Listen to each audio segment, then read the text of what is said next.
दरम्यान एक मोठी बातमी, राहुल गांधींना बंगळुरू कोर्टाकडून जामीन मंजूर करण्यात आलेला आहे। भाजप भ्रष्टाचारी पक्ष असं त्यांनी वक्तव्य केलं होतं आणि त्या वक्तव्याप्रकरणी आज सुनावणी होती। भाजपनं मानहानीचा खटला दाखल केला आणि त्यामुळे आता जामीन मंजूर करण्यात आलेला आहे। या क्षणाची सगळ्यात मोठी बातमी आपण बघतोय, भाजपचा मानहानीचा खटला आणि त्याला जामीन मंजूर। राहुल गांधींना बंगळुरू कोर्टाकडून अखेर जामीन मंजूर करण्यात आलेला आहे।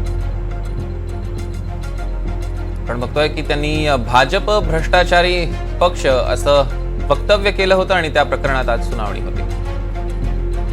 महेश बागल आपले प्रतिनिधी आपल्यासोबत फोनलाईन वरून जोडले गेले, त्यांच्याकडून अधिकचे अपडेट्स घेऊया। महेश, काय सांगाल, राहुल गांधींना थोडासा दिलासा? नक्कीच बंगळुरू कोर्टाकडून राहुल गांधी यांना जामीन मंजूर करण्यात आलेला आहे। हा जामीन कशा संदर्भात मंजूर करण्यात आलेला आहे हे जाणून घेणं तेवढंच महत्त्वाचं आहे। हे प्रकरण आहे 2023 मधलं।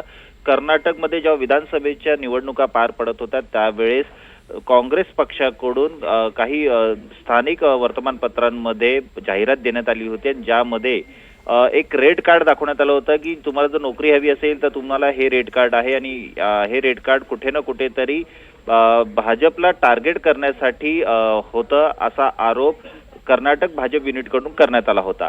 आता हे जे कर्नाटक भाजप युनिट आहे त्याचे जे जनरल सेक्रेटरी आहेत केशव प्रसाद यांच्याकडून गुन्हा दाखल करण्यात आलेला होता। हा गुन्हा जो होता तो त्यावेळेसच्या काँग्रेस स्टेट युनिटच्या विरोधात दाखल करण्यात आला होता, ज्याच्यामध्ये कर्नाटक काँग्रेसचे प्रमुख अध्यक्ष DK शिवकुमार आणि त्यानंतर त्यांचे विरोधी पक्षनेते सिद्धार्थ मैया आणि स्वतः राहुल गांधी या तिघांच्या विरोधात हा गुन्हा दाखल करण्यात आला होता। या अगोदर DK शिवकुमार आणि सिद्धार्थ मैया यांना कोर्टाकडून जामीन मंजूर करण्यात आलेला आहे, मात्र राहुल गांधी यांना जामीन मंजूर करण्यात आला नव्हता।